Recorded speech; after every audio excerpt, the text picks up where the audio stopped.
My name's Tony Schmillen. I'm the farm loan manager stationed here out of Lincoln. Cover 10 counties in the central part of the state.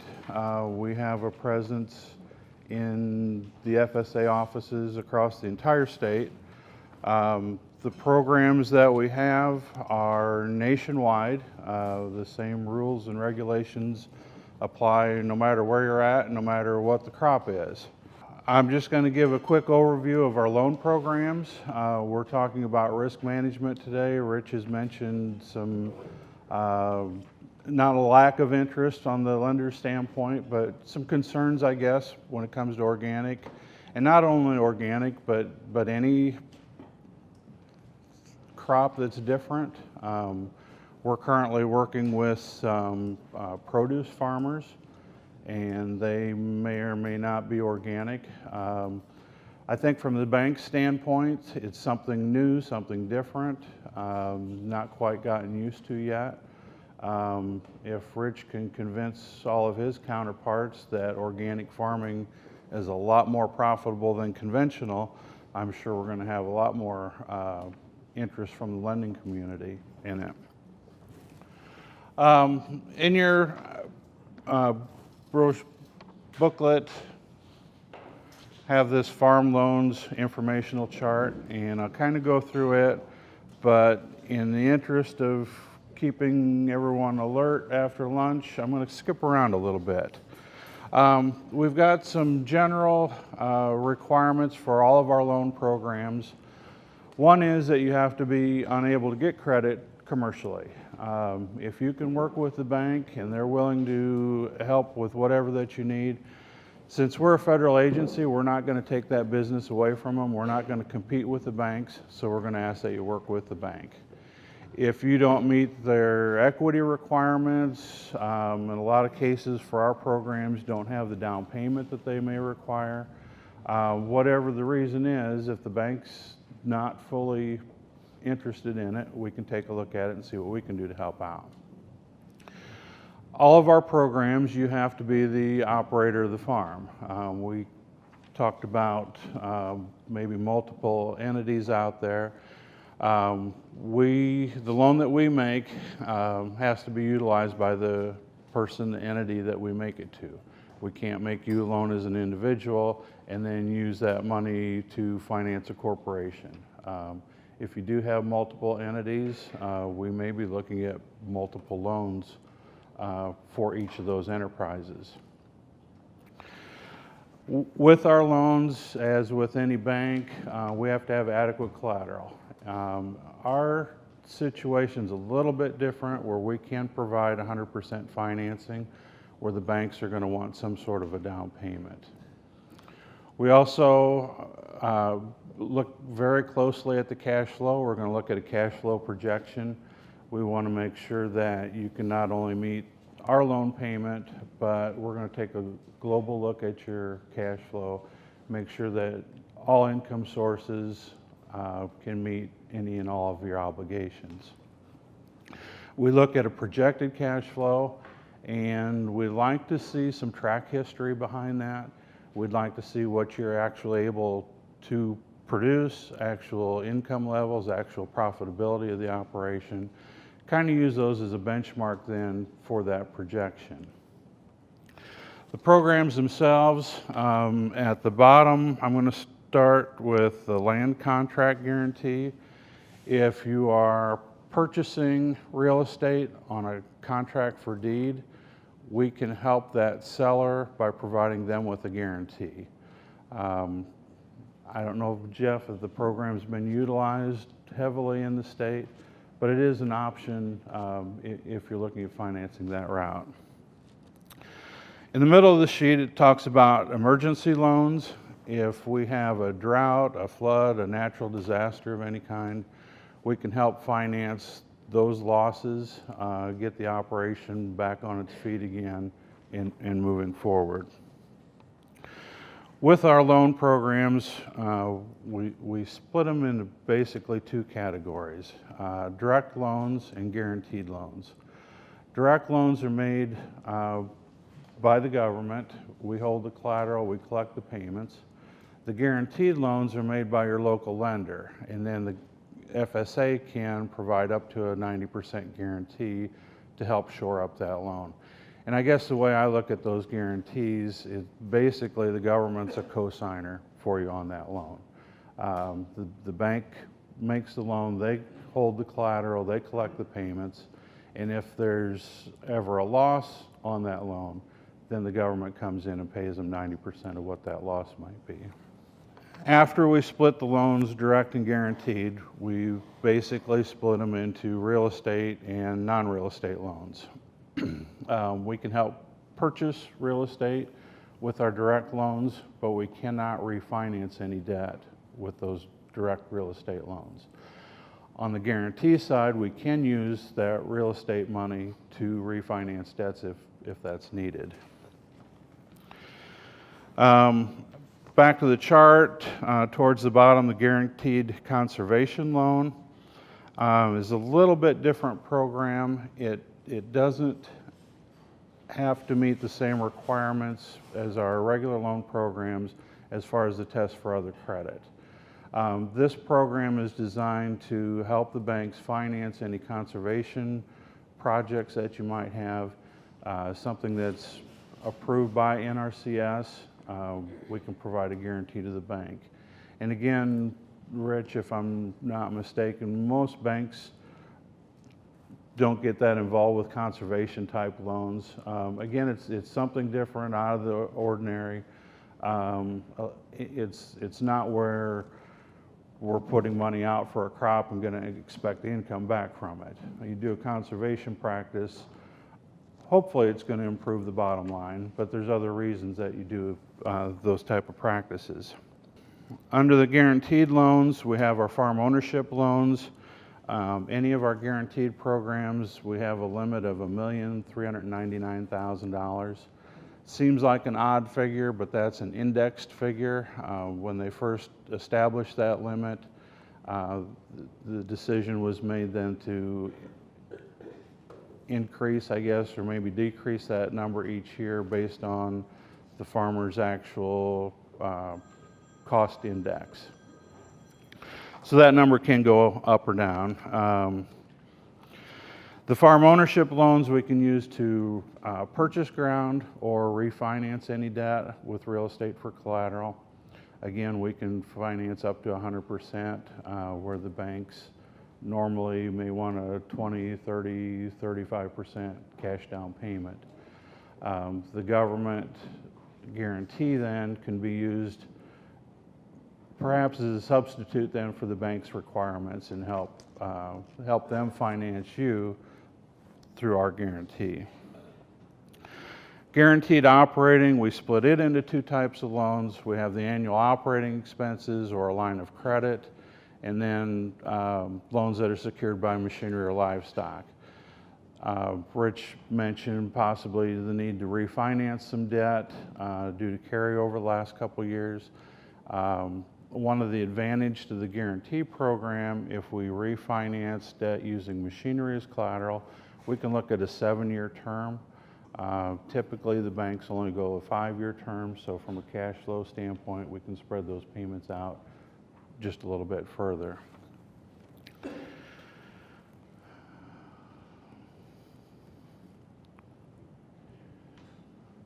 With the real estate loans, we can go up to a 40-year term. Again, the banks typically may look at a 20, 25, some instances a 30-year loan. If needed from a cash flow standpoint, we can look at a 40-year term to help stretch those payments out as far as possible. On the direct loan side, again, these are loans that we make. We hold the collateral, we collect the payments. We have a $300,000 loan limit. We also have the conservation loan program available on our direct side. So if the banks aren't willing to help out with those waterway projects or structures or whatever it might be, we can take a look at it on our direct loans.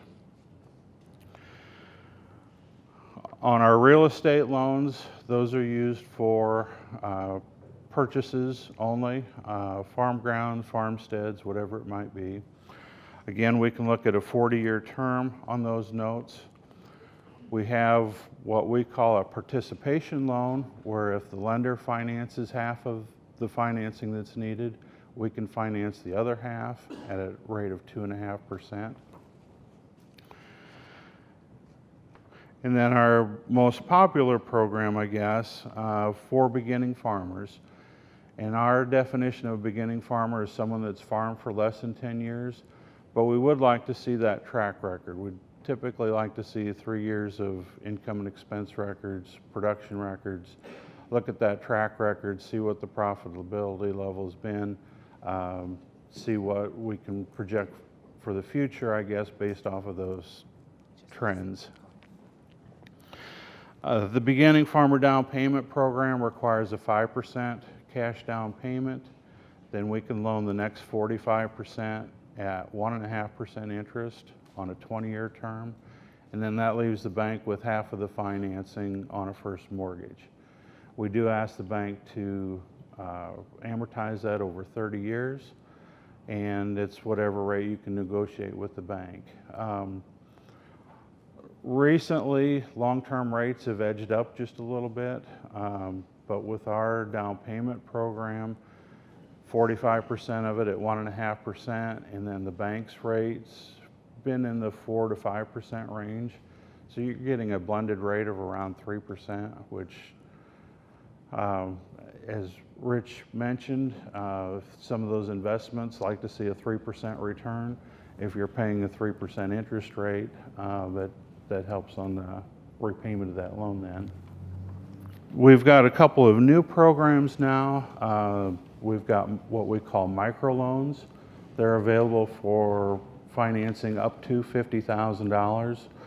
And probably the push from these programs is coming from Washington to help out some of the niche operations, the production farms, the locally grown produce, those types of things. So with those programs, I guess we're helping people that aren't conventional agriculture. Maybe we've not helped in the past. In this area, we've got an urban farmer in Springfield that's growing produce on 2/3 of an acre in town, and actually making a profit on those small acres. Rich mentioned organic farming, maybe a profitable way to go. Produce farming, if you're dedicated to it and have the labor to put into it, maybe another profit avenue that you might want to pursue or seek. That's pretty much it for the loan programs. We also have what we call a facility loan program, and it initially was designed to help build grain bins, and they've expanded that program to help finance any kind of storage for any kind of agricultural production. For instance, these produce stands, if they need refrigerated storage, we could use our facility loan program to help finance those.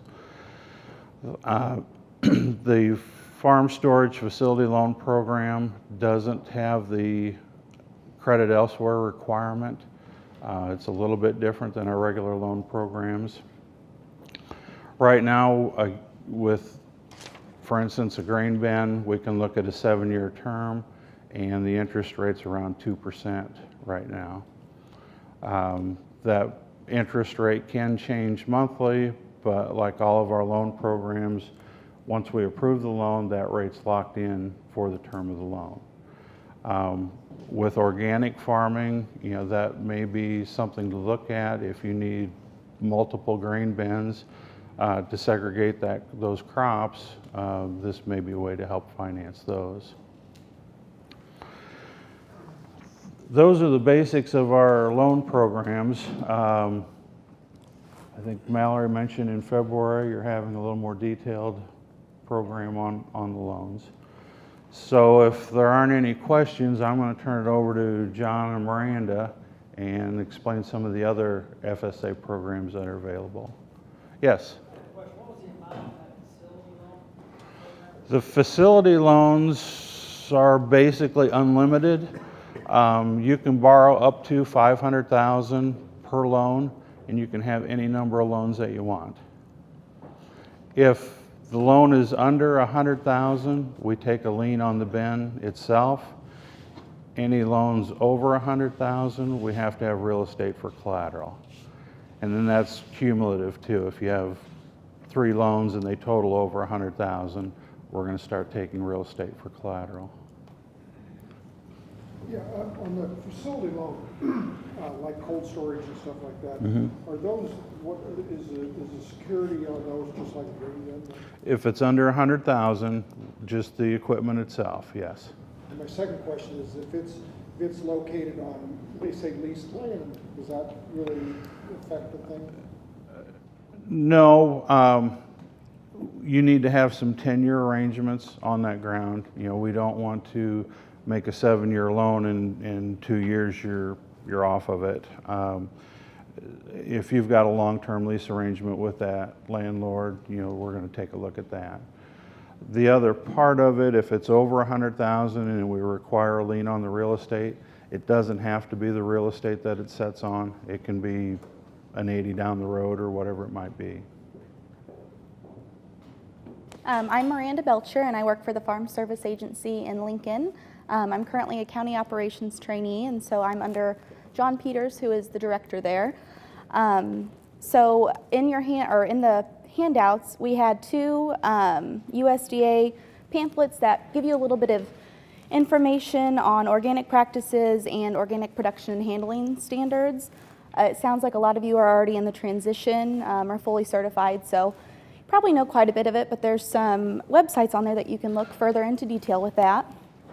As Todd mentioned earlier, to come in and certify organic, you guys will have to bring your organic plan, organic certification, or some document from your certifying agent that says an organic plan is in effect. So what you'll need for that is just basically your name, phone number, address, the certification date, list of commodities, all the basic things, and then a map that includes the buffer zone acreage.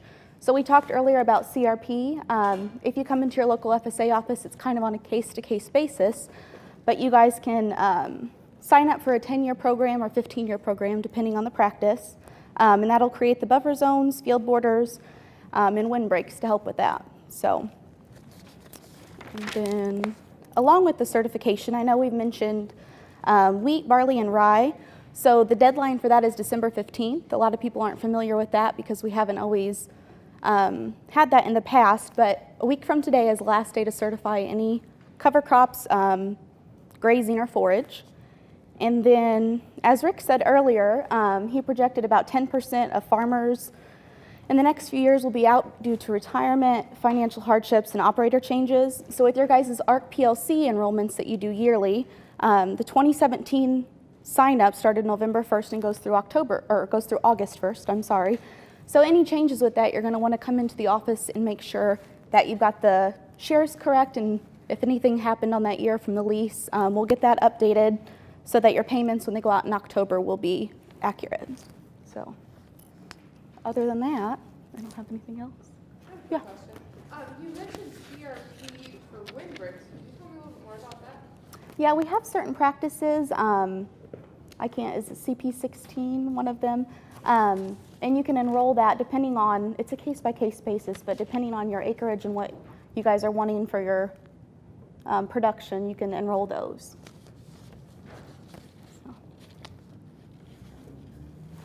So would that pay for the establishment of the treaties? Yeah, we do a 50-50. You guys will pay all of it up front, and then you'll bring your bills into us, and we'll pay you back 50% of that. So, and depending on the practice too, we have signing incentive payments that get you about $150 an acre to sign up with us. So it depends on what you're looking for and if you're eligible in that area, but we have quite a few practices to offer. So, yeah. Yeah, you have to be operating and own it for at least a year, unless the owner wants to put that in and get a share on it as well. So some newer guys come in and the owner has to have at least a little bit of the share for it to be eligible, but the producer can have some as well. So it's after a year, then you guys can sign it up if you have power of attorney. Is that also with buffer strips as Yeah, we have the upland bird right now. It's a CP33. That is, you can do 120 feet buffer strip around a field if it's eligible. It can't be along a waterway and stuff, but you can sign those up, and that's one of the programs that has a signing incentive payment available. So you'll get the 150 per acre, plus we'll do half the cost share for you. So, and that's a 10-year program. Correct, that's the max, 120 feet.